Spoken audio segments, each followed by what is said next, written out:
अच्छा जी, ऐसा है क्या? कहते हैं रात के ठीक 12 बजे के बाद उस सुनसान हाईवे पर लाल साड़ी पहने एक औरत दिखाई देती है। उसके लंबे बाल हवा में ऐसे उड़ते हैं जैसे अंधेरा खुद उसके पीछे चल रहा हो। वो पहले दूर खड़ी होकर सिर्फ मुस्कुराती है और जो भी उसकी उस मुस्कान को एक बार देख लेता है वो बिना सोचे उसके पीछे चल पड़ता है।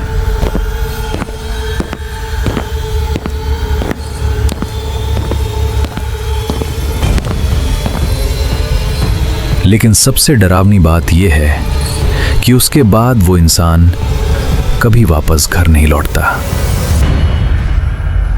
लोग उसे कहते हैं मोहिनी।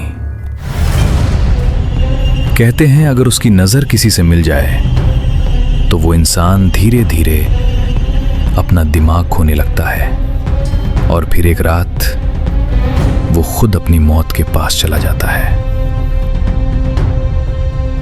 आज की कहानी उसी रात की है जब एक लड़के ने इन बातों को सिर्फ अंधविश्वास समझा था, लेकिन अगली सुबह उसकी लाल कार तो मिल गई पर वो खुद कभी नहीं मिला। उस रात 24 साल का आरव अपनी लाल रंग की कार लेकर भैरवपुर की तरफ जा रहा था। आरव शहर में एक प्राइवेट कंपनी में काम करता था। उसका काम अक्सर देर रात तक चलता था और उसी वजह से उसे उस सुनसान रास्ते से होकर गुजरना पड़ रहा था। उसके ऑफिस के 2 दोस्त उसे पहले से ही उस रास्ते पर जाने से मना कर रहे थे। उन्होंने आरव को कई बार समझाया था कि भैरवपुर वाला हाईवे रात में सुरक्षित नहीं है, लेकिन आरव ने उनकी किसी बात को गंभीरता से नहीं लिया। रात और डरावनी होती जा रही थी। हाईवे पर दूर दूर तक कोई गाड़ी दिखाई नहीं दे रही थी। तभी अचानक आरव का फोन बजने लगा। स्क्रीन पर रोहन कॉलिंग लिखा था। आरव ने कार धीरे धीरे सड़क किनारे रोक दी और यही उसकी सबसे बड़ी गलती थी। वो कार से बाहर निकला। बारिश की ठंडी बूंदें उसके चेहरे पर गिर रही थीं। चारों तरफ सिर्फ अंधेरा था और पेड़ों के बीच अजीब सी सरसराहट सुनाई दे रही थी। आरव, मेरी बात बहुत ध्यान से सुन। जो भी हो जाए गाड़ी मत रोकना। अब क्या है यार, तुम लोग मुझे इतना क्यों डरा रहे हो? तू अभी कहाँ पहुँचा है? मैं भैरवपुर वाले हाईवे पर हूँ, लेकिन पता नहीं क्यों यहाँ सब कुछ इतना शांत क्यों है। हे भगवान, आरव तू कार से बाहर तो नहीं निकला ना? रुको, अभी तुमने क्या कहा? कार से बाहर नहीं निकलना था मतलब? नहीं, तुझसे भी वही गलती हो गई। कुछ सेकंड तक फोन पर कोई आवाज नहीं आई। फिर अकित की आवाज फोन पर सुनाई देती है। यही गलती विकास ने भी की थी। उस रात उसे भी इसी जगह किसी का फोन आया था।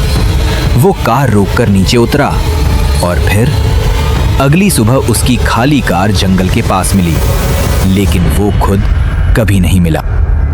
जैसे ही वो आवाज आरव के कानों में पड़ी, उसके पूरे शरीर में अचानक एक ठंडी सिहरन दौड़ गई। उसकी सांसें तेज होने लगीं। दिल इतनी जोर से धड़क रहा था कि उसे अपनी ही धड़कनें सुनाई देने लगीं। आरव ने धीरे धीरे अपनी नजरें उठाईं, लेकिन हाईवे पर दूर दूर तक कोई दिखाई नहीं दे रहा था।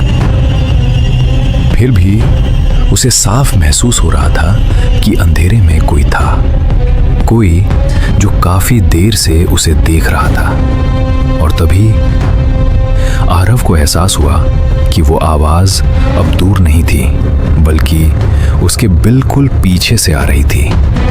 आरव ने धीरे धीरे पीछे मुड़कर देखा और उसका दिल जोर से धड़कने लगा। सड़क के बीच लाल साड़ी में एक लड़की खड़ी थी। उसके लंबे काले बाल चेहरे पर उड़ रहे थे। बारिश लगातार हो रही थी, लेकिन उसके कपड़ों पर पानी की एक बूंद भी नहीं थी। मुझे अकेला छोड़कर तो नहीं जाओगे ना? कुछ सेकंड के लिए आरव जैसे सब भूल गया। उसे सिर्फ उसकी आंखें दिखाई दे रही थीं। तुम्हारी आंखें, ऐसा लग रहा है जैसे मैंने इन्हें पहले भी कहीं देखा है।